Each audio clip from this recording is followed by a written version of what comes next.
Bom, olá. Eu vou tratar, na aula de hoje, da teoria da antijuridicidade, na perspectiva do professor Dr. Juarez Tavares. Bom, gostaria de me apresentar antes. Eu sou o professor Jackson Zílio, sou professor de Direito Penal e Criminologia e, e recebi esse convite do professor Maurício Dito para tratar de um ponto específico, que é a questão da antijuridicidade no pensamento do penalista mais importante, penalista dogmático brasileiro, que é o professor Juarez Tavares. Nesse percurso do tema da teoria da antijuridicidade, eu vou levantar os 6 pontos que talvez sejam mais emblemáticos nessa questão, tratados pelo professor Juarez Tavares. Depois, por fim, eu vou analisar rapidamente as suas fundamentações no que diz respeito às causas legais e supralegais de antijuridicidade. Bom, antes de entrar no panorama geral e concreto do pensamento do Sr. Juarez Tavares acerca da teoria da antijuridicidade, é preciso localizar onde está o problema. A teoria da antijuridicidade é um momento específico de desenvolvimento da categoria antijuridicidade ou ilicitude dentro da teoria do delito, dentro da organização jurídica de imputação de um fato delitivo. Claro que essa tratativa pressupõe uma análise dogmática do tema, né? A categoria, o elemento da antijuridicidade é um dos elementos do conceito analítico jurídico de delito e pressupõe que seu estudo alguma noção básica da dogmática penal. Existe uma substancial controvérsia sobre a definição exata do que significa o termo dogmática e qual seria a sua real função. De fato, o delito como um problema jurídico e não como um problema humano e político faz com que a disciplina do direito penal, não raras vezes, se converta numa espécie de arte por arte. Argumenta-se, por exemplo, não sem alguma razão, que a justiça penal não se preocupa com os efeitos da pena sobre o delinquente e que essa fachada jurídica que se constitui a teoria do delito seria um espaço aberto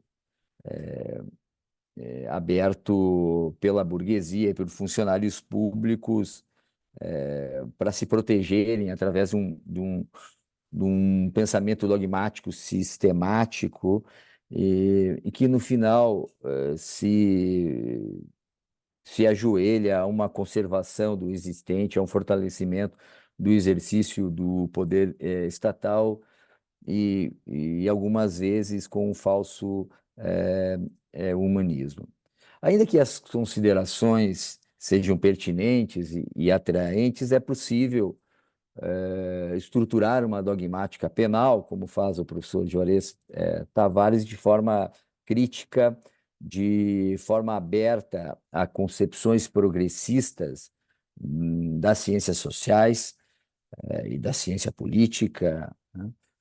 Como também a exigências político-criminais, de modo a perfeitamente constituir a dogmática, assim, em um labor criativo de limitação do poder punitivo. Logo, quando a dogmática é incorporada por valorações realistas, político e socialmente comprometidas, ela pode, sim, escapar do rótulo de instrumento de poder constituído e servir, assim, à preservação e à proteção da liberdade humana. Portanto, a dogmática, que é a dogmática que por décadas se dedicou ao professor Juarez Tavares, não é uma dogmática como uma exposição meramente abstrata de verdades absolutas inalteráveis, mas senão apenas o uso culto do direito penal. A dogmática é um instrumento imprescindível para manter controlado o direito penal. E assim, se a dogmática penal pretende cumprir essa finalidade de limitação do poder punitivo e, com isso, evitar se converter em um apanhado de normas abstratas, ela deve ser construída sobre três exigências sistemáticas fundamentais: a ordem e clareza nos seus conceitos, uma proximidade sempre à realidade e uma orientação por fins políticos criminais.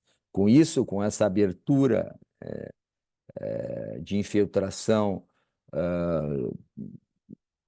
criminológica, de política criminal, de ciências sociais, né? A dogmática jurídico-penal pode cumprir um papel existencial, um escopo existencial de possibilitar, num caso concreto analisado, uma decisão justa, igualitária, previsível e livre de irracionalidades. Bom, exatamente para cumprir isso é que o professor Juarez Tavares se dedicou a não apenas traçar um panorama da antijuridicidade, no pensamento ocidental, especialmente, como também a inovar de modo a cumprir essa função dogmática. É claro que o professor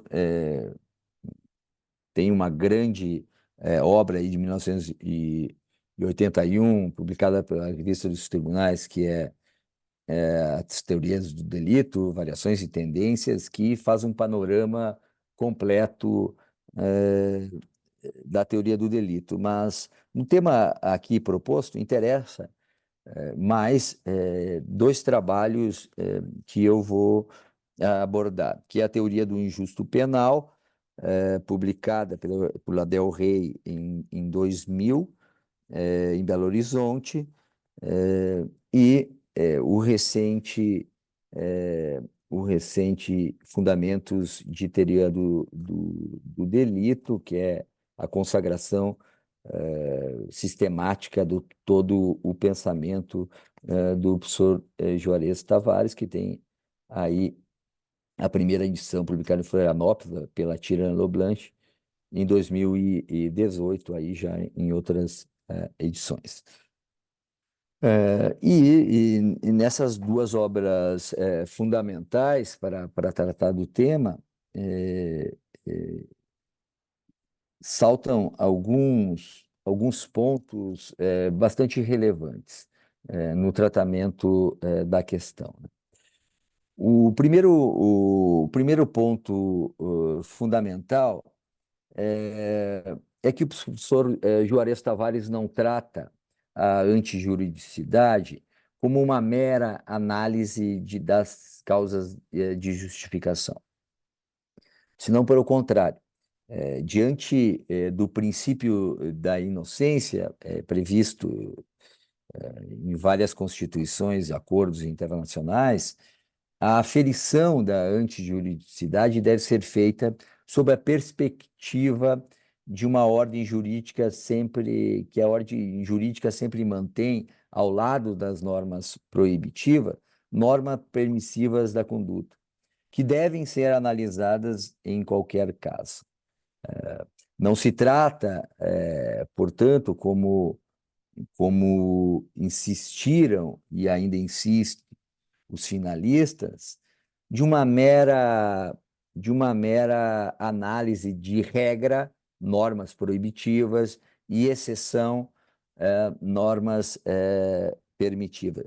Senão, exatamente é, ao contrário, quer dizer, a relação de regra e exceção não é válida aqui, porque corresponde, segundo o professor Juarez Tavares, a uma concepção causal e neutra do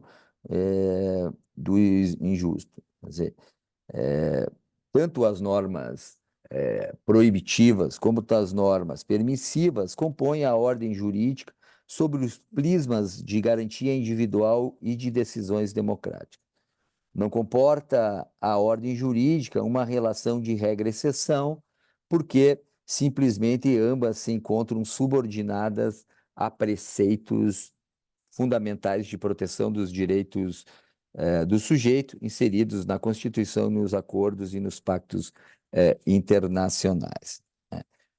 Esse ponto rompe com um critério bastante dominante de que a antijuridicidade seria analisada através de um método negativo de identificação.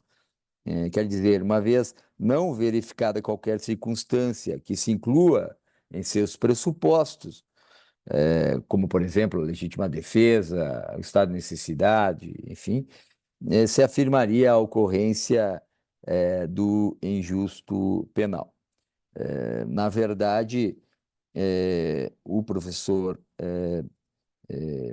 Juarez Tavares propõe isso já lá no Teorias do Injusto Penal, uma análise mais criteriosa, né,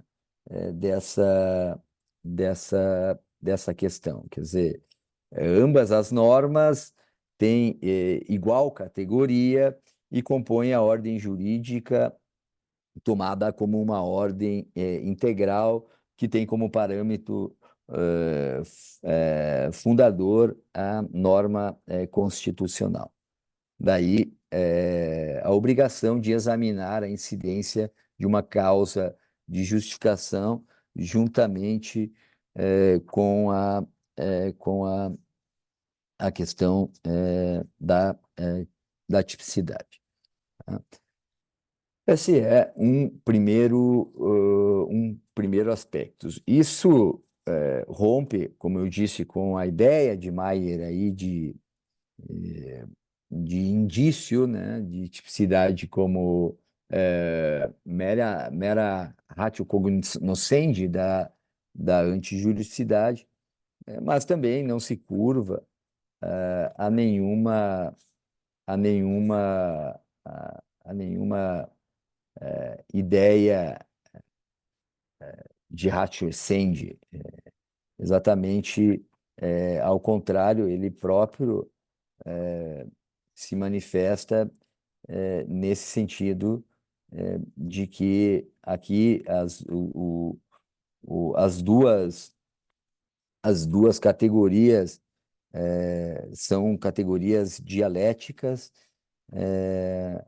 e que a antijuridicidade pressupõe também uma antinormatividade, quer dizer, as causas de justificação só devem incidir quando o fato praticado implicar em uma antinormatividade, ou seja, quando o fato for típico e não puder ter a imputação excluída por violar outro direito subjetivo.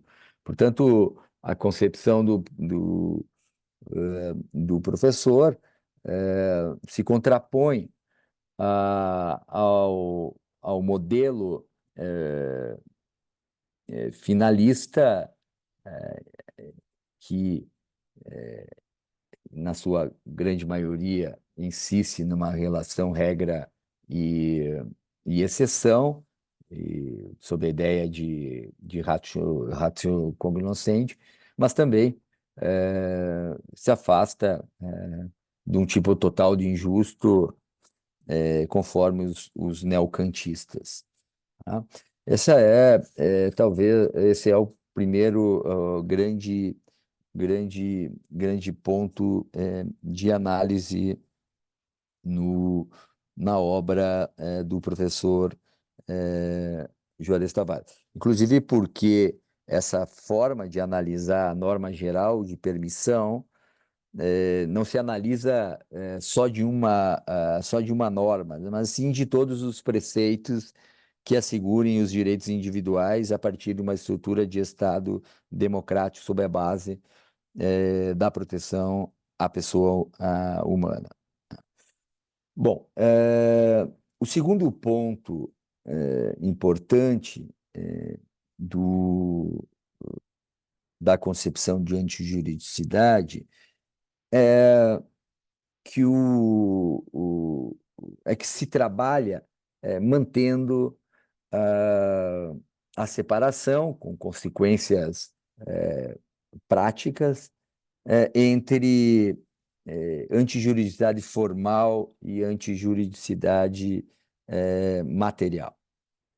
Essa diferenciação, já presente historicamente no pensamento de Franz von Liszt, é mantida pelo professor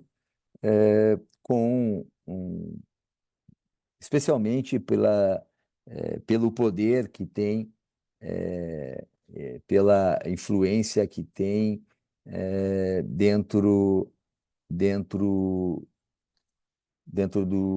da teoria da antijuridicidade.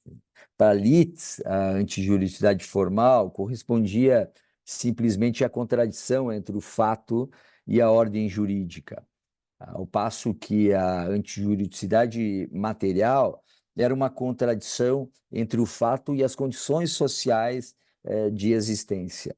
Então, se só existia antijuridicidade material quando havia ofensa às finalidades protetivas da ordem jurídica em face, a, em face das relações de convivência, há boa razão para que essa separação entre antijuridicidade formal e antijuridicidade material seja mantida. Professor, o professor mantém, entre outras coisas, essa divisão, porque vê na antijuridicidade material alguns propósitos. E cita três. Né? O primeiro, que é estabelecer uma graduação do injusto. Né? O segundo, que é elucidar acerca da extensão dos respectivos tipos. E o terceiro é fundamentar as causas supralegais diante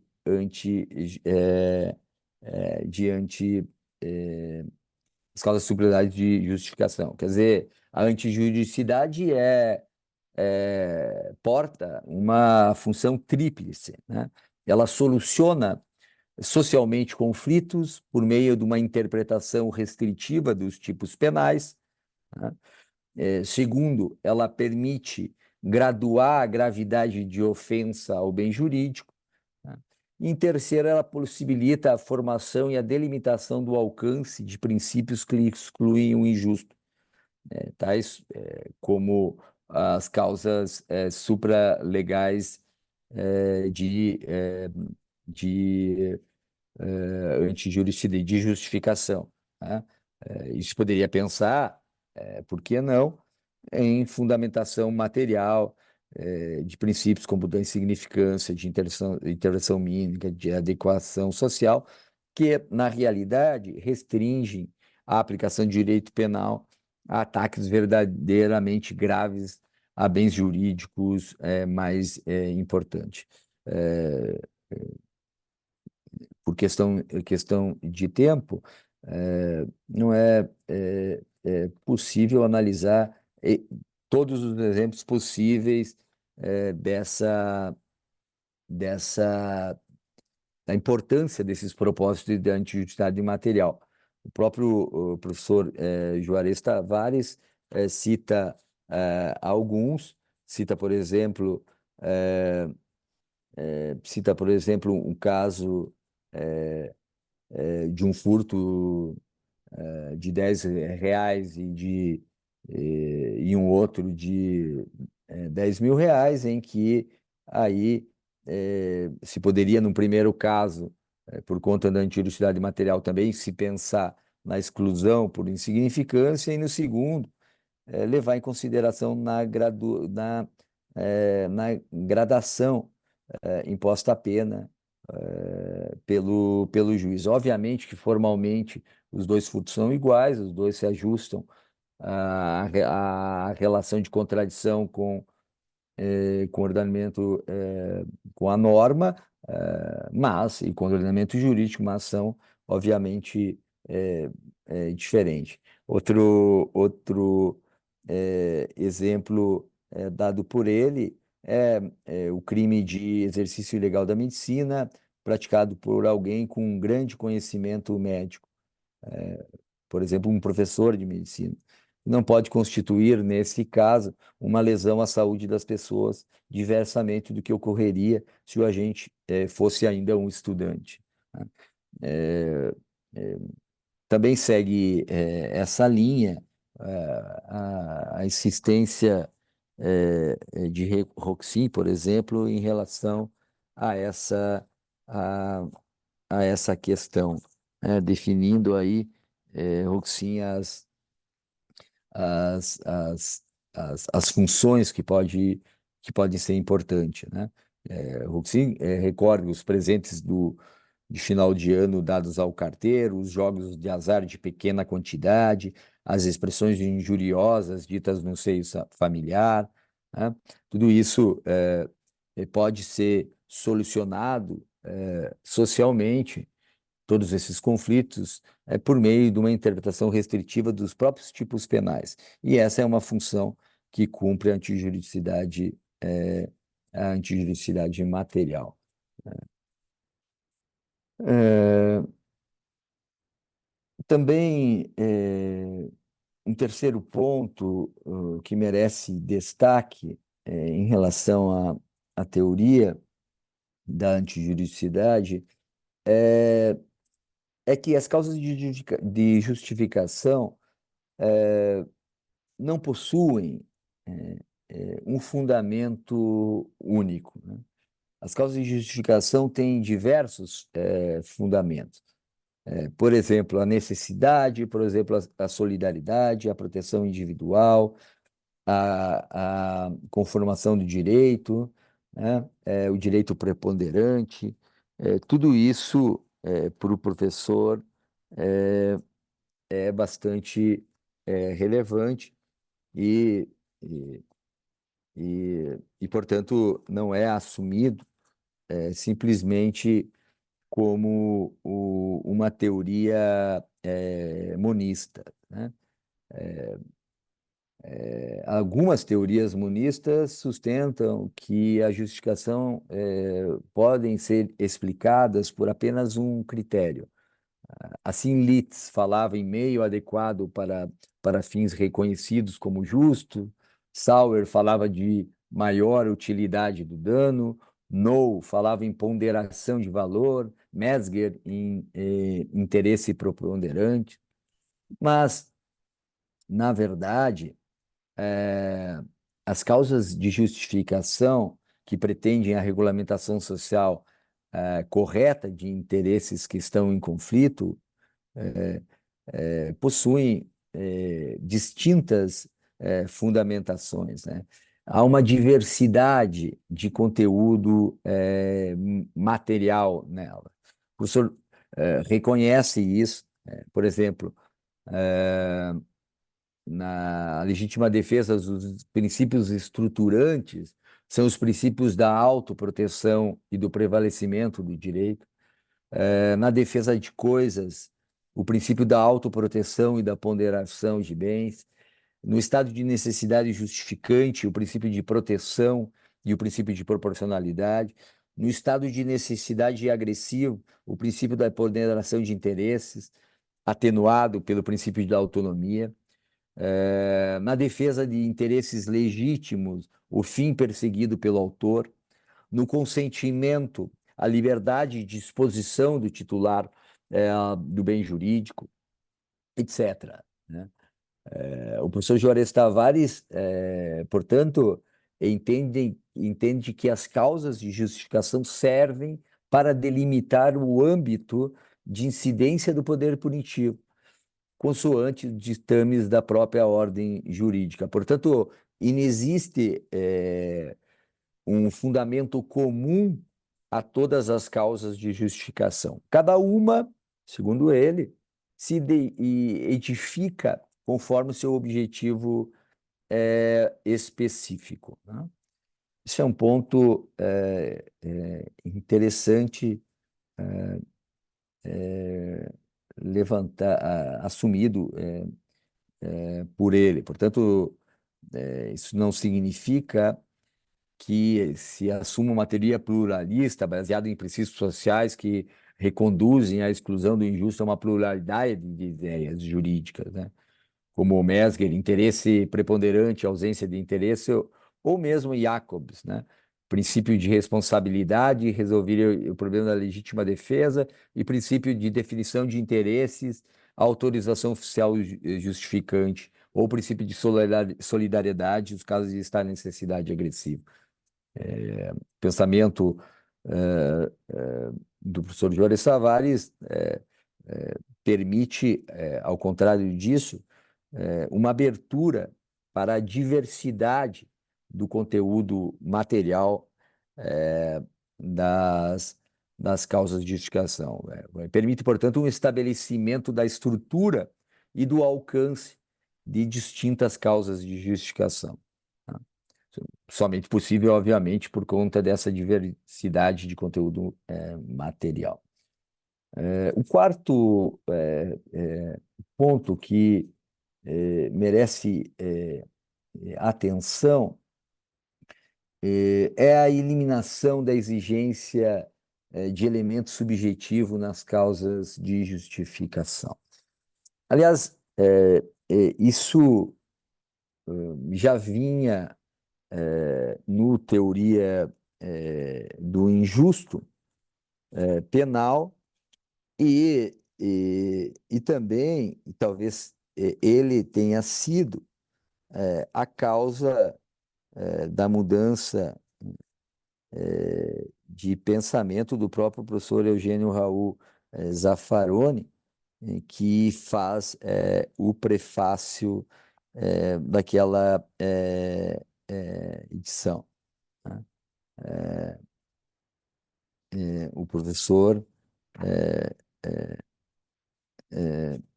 no prefácio, trata dessa questão, também se afastando, portanto, do pensamento praticamente dominante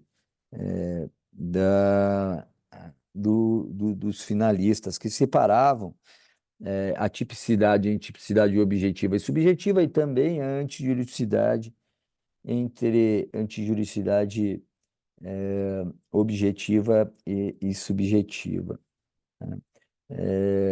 O professor Juarez Tavares vê aqui uma superação, a necessidade, pelo menos, de superação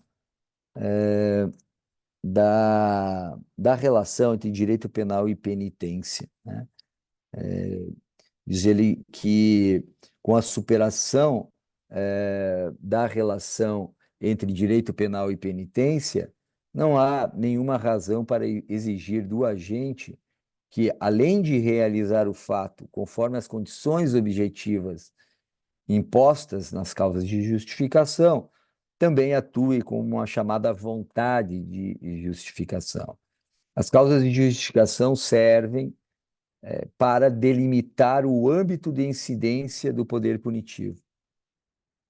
consoante ditames da própria ordem jurídica. Uma vez preenchido, portanto, os elementos objetivos, estará completa a justificação, porque o Estado se dá por satisfeito quanto à forma e ao modo como o conflito for solucionado, sem a necessidade de se perquirir se o agente atuara com vontade boa ou má. Esse é um resquício, segundo o professor Juarez Tavares, do direito canônico, incompatível, portanto, com a ideia de Estado laico. Isso vem, esse pensamento também vem exposto nos chamados elementos constitutivos das causas de justificação desenvolvidos no teoria desenvolvidos na teoria do injusto. Bom, depois, um quinto ponto importante diz com a unidade do ordenamento jurídico.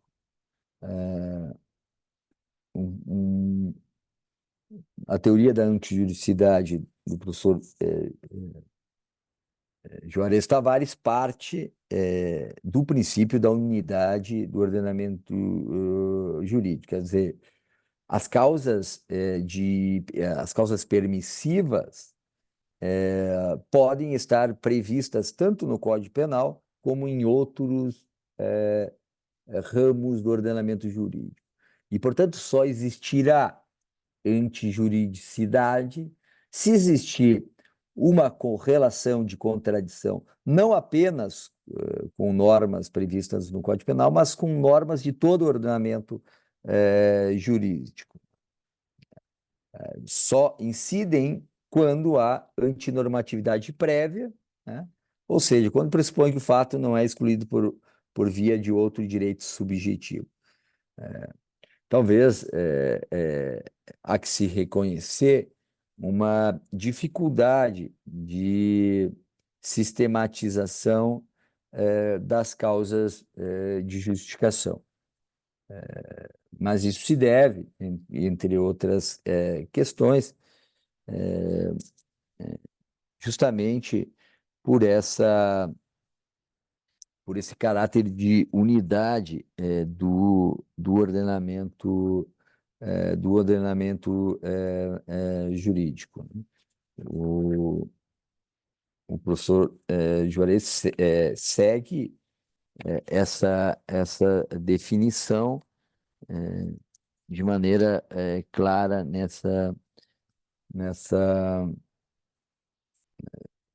tanto nessa obra, Teoria do Injusto Penal, quanto na mais recente, Fundamentos de Teoria do Delito. E, por fim, o sexto ponto é a aceitação bastante interessante de que, ao lado das causas legais, há causas supra-legais de justificação, né? No ponto das causas legais, o professor mantém a análise das quatro causas mais conhecidas: o estado de necessidade, depois traça a questões da legítima defesa, por fim, sobre um exercício regular de um direito e estrito cumprimento de um dever legal. Essas duas últimas causas legais, o exercício regular de um direito e o estrito cumprimento de um dever legal, que constam do artigo 23 do Código Penal está muito bem fundamentado pelo professor como uma verdadeira causa que atua nas mesmas condições de ausência de tipicidade, né? São causas assim que impedem a configuração do tipo e, portanto, de todo o processo de imputação por conta do que a própria ordem jurídica dispõe, né? Eh, Em relação às outras duas causas legais, as mais tradicionais, o estado de necessidade e a legítima defesa, merecem algumas considerações, alguns pontos tratados aí pelo professor. Em relação ao estado de necessidade, ele mantém uma distinção tradicional entre situação de necessidade e ação necessária, né? Exigindo, portanto, na situação de necessidade, um perigo real e objetivo para o bem jurídico, né? Eh, Sem dar relevância à origem do perigo, que um perigo deve ser atual, e na ação necessária, se mantém firme na ideia de que o meio de resposta deve ser adequado e menos lesivo ao bem jurídico alheio entre aqueles disponível. Num aspecto bastante discutido aqui, referente à expressão cujo sacrifício nas circunstâncias não era razoável exigir-se, contido no artigo 24 da lei brasileira, a posição é de que o estado de necessidade só se justifica quando o bem jurídico sacrificado é igual ou de menor valor que o bem protegido, conforme, aliás, a tese vencedora na doutrina dominante do professor Assis Toledo. O professor Juarez Tavares, há uma diferenciação entre o bem sacrificado e o bem protegido que informa o estado de necessidade, né? Em face do sacrifício do bem de maior valor, haverá uma causa de justificação. De fato, aqui é essa, essa separação, portanto, que permite uma separação, então, entre esse estado de necessidade justificante, que a teoria diferenciadora colocava apenas o bem jurídico certificado de menor valor, aqui colocando também de igual valor, e depois um estado sem abrir mão do estado de necessidade desculpante, no caso do bem jurídico, de valor superior, que na origem era de igual valor, tá?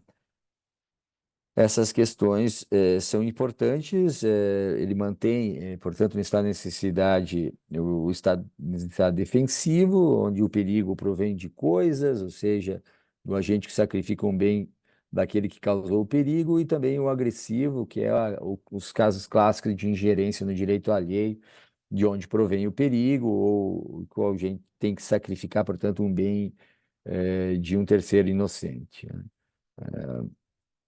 A diferença mantida pelo professor é relevante, como se sabe, porque no direito brasileiro, o estado de necessidade agressivo, a gente é obrigado civilmente a reparar o dano e ainda evitar danos maiores para a vítima, enquanto que no estado de necessidade defensivo, a exclusão da licitude estende seus efeitos também ao direito civil. No que se refere à legítima defesa, há, de fato, a assunção do aspecto liberal da concepção individual e do aspecto político-criminal de chamado de prevalecimento da ordem jurídica. Isso é assim, né? Sobretudo porque ele mantém a separação em situação de defesa, que é a existência de uma agressão injusta, atual e iminente, a bem jurídico do agente de terceiro, e de uma ação defensiva como uma resposta consistente em repelir a agressão com o emprego de meios necessários, ou seja, quando forem os meios disponíveis no momento e moderados quando for dentro de limites aos limites adequados. Destaque aqui a ideia de que todos os bens privados são passíveis de proteção por legítima defesa, mas que, por outro lado, os bens públicos só são protegidos pelos agentes públicos. Significa, portanto, que não cabe legítima defesa em favor do Estado ou a defesa de bem jurídico coletivo, por exemplo. Essa aliás, uma consequência do próprio conceito de agressão antijurídica. Quer dizer, a agressão antijurídica deve se constituir, embora isso não conste, aí indo além do que fala o professor, se constituir efetivamente numa ação tipicamente antijurídica, porque só os bens protegidos pelo direito penal podem ser defendidos pela legítima defesa. Claro, apesar disso, parece evidente que a pretensão do professor Juarez, ainda que não mantenha essa necessidade de que a agressão antijurídica constitua uma ação tipicamente antijurídica, tem igual pretensão de excluir o uso da legítima defesa para a proteção de interesses do Estado, para a proteção de bens jurídicos coletivos, enfim, ou bens jurídicos, ou situações em que sequer existe agressão, como, por exemplo, nos casos de insignificância, né, em que a ação, por si só, não uma expressão de qualidade de ação típica humana possível de causar dano a um bem jurídico relevante, né? Claro, do ponto de vista da resposta, se mantém a necessidade de emprego racional, idôneo, eficaz para a defesa do bem jurídico, não é qualquer bem jurídico, obviamente, é, e menos prejudicial ao agressor. Não se trata, portanto, de uma proporcionalidade estrita, como no estado de necessidade, mas sim uma proporcionalidade que é inerente ao Estado de Direito, que deve equilibrar os direitos fundamentais em conflito por meio de uma ponderação racional. Bom, no que se refere às causas supralegais de, de, de justificação, há a menção de algumas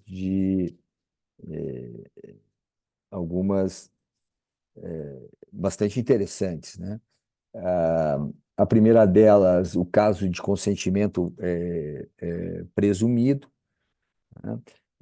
O consentimento presumido é muito invocado, como alerta o professor no direito penal médico, quando não se pode contar com o consentimento expresso do paciente, nem de seu representante, para a realização de uma intervenção, né? E o caso que ele menciona é do médico que, diante do agravamento do quadro do paciente, resolve operá-lo com urgência, retirando-lhe o apêndice inflamado. E nessas situações, a ação em prol, no interesse do próprio, no próprio ofendido. A segunda causa supralegal é o direito de correção, e aí ele destaca corretamente a impossibilidade do direito de correção eh, eh, se realizar por meio de castigos físicos ou de tratamento cruel ou degradante a crianças ou adolescentes, né? E que esse direito previsto, previsto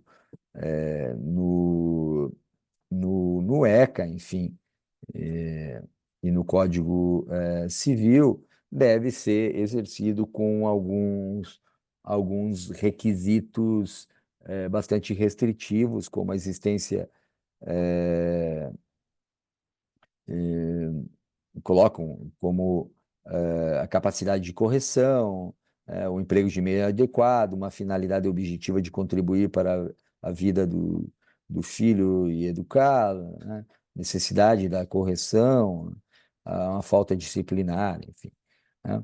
Mas, de qualquer modo, o importante aqui é vedar essa intervenção física dos pais ou dos responsáveis sobre a integridade corporal e a saúde dos filhos menores. Até porque a pedagogia hoje caminha no sentido da ineficácia e do desprezo de castigos físicos de qualquer natureza.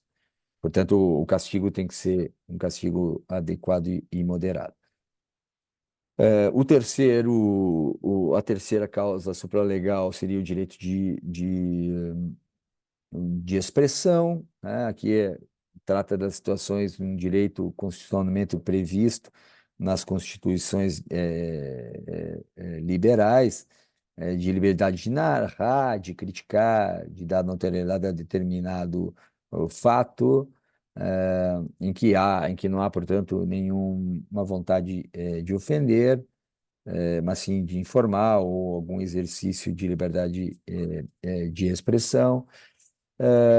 E talvez, por fim, o quarto, e me parece o ponto mais interessante das causas elencadas supralegais, que é o processo de marginalização social. Aqui se percebe exatamente o cumprimento do que se pretendia quando se falava de uma exigência sistemática fundamental da dogmática. E uma delas é a proximidade à realidade. O processo de marginalização social que existem em países marcados por forte desigualdade nas distribuições de bens materiais, esse processo de marginalização efetivamente permite o reconhecimento de uma causa, de uma norma permissiva, de uma norma de justificação da realização de uma ação antinormativa. Não se trata, portanto, de um mero conflito de deveres, que poderia exculpar a culpabilidade, mas sim, efetivamente, uma causa de exclusão da própria antijuridicidade, à medida que um sujeito não está imbricado na proteção e nas finalidades da norma em si, um sujeito que tem um afastamento social e que vive um processo de marginalização social. O exemplo dado para o professor Juarez, o caso do mendigo, que pratica relações sexuais durante a noite em via pública, não pode cometer um crime de ato obsceno, porque, em face às suas condições de marginalização, não se lhe pode exigir outra atuação no sentido de proteção do bem jurídico. Portanto, a marginalização e a ausência de política jurídica integrativa não preenche os elementos necessários à caracterização de sua ação como ilícita. Aí trata exclusivamente da exclusão da antijuridicidade, portanto, num processo de marginalização social que está condicionado a, primeiro, a existência objetiva de grupos de marginalização que estão fora de uma cadeia de produção social. Segundo, uma vinculação do sujeito a esses grupos. Em terceiro, a prática da ação num contexto de marginalização. Quarto, a impossibilidade de incluir o sujeito na tarefa de proteção do bem jurídico. E quinto, a correspondência entre o bem jurídico ofendido e a relação entre o sujeito e a sua condição social. E nesse ponto se constrói, portanto, uma dogmática voltada justamente àqueles que estão fora da vida social, fora da sociedade, que não reconhece, portanto, que não se trata de uma estrutura social homogênea. E, e o caso de marginalização social, portanto, pode auxiliar uma contenção do poder punitivo sobre esses grupos que já naturalmente sofrem efeitos de outro tipo de pena pelas suas condições sociais externas desfavoráveis, né? Com isso,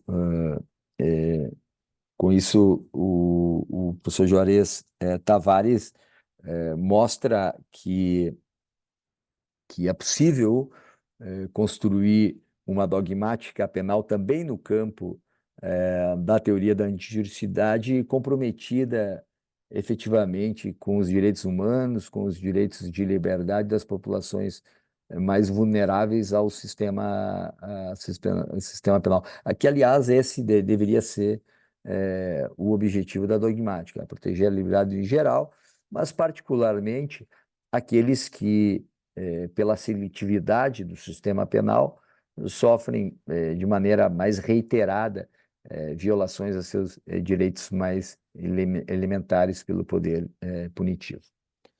Essas são as considerações mais gerais, esses 6 pontos sobre esse percurso fabuloso de construção do pensamento liberal e garantista e humano, sobretudo, do professor Juarez Tavares. Bem, que o Juarez é um dos maiores juristas da nossa história, isso eu acho que ninguém duvida, né? Um jeito genial, com uma capacidade de pensar o direito de forma crítica, invulgar, criativa, né? Mas eu não sei, o Juarez para mim é um querido amigo também, né? Eu gosto muito dessa dimensão humana dele, né? Eu admiro e gosto muito dele como ser humano. É uma honra para mim ter podido conviver no mesmo tempo histórico que ele, né? No mesmo período.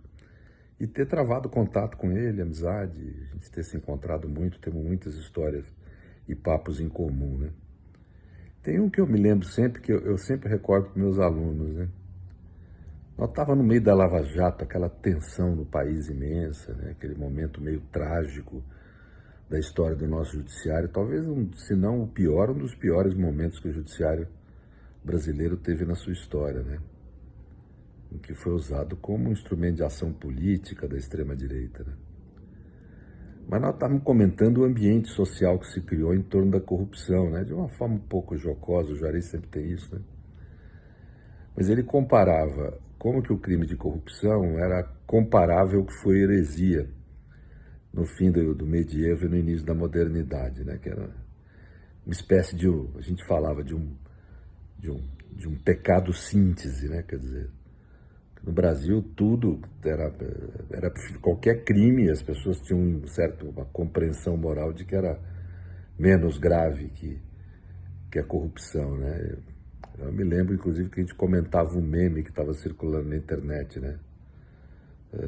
Se Hitler vivesse no Brasil, ele só seria condenado por Auschwitz se os trens para lá fossem superfaturados, né? Quer dizer, ou seja, quer dizer, é uma certa lógica que se instaurou no país da corrupção ser uma certa heresia, aquele pecado que se comete na mente que você não tem muita prova material e que e que representa uma certa síntese de todos os pecados, né?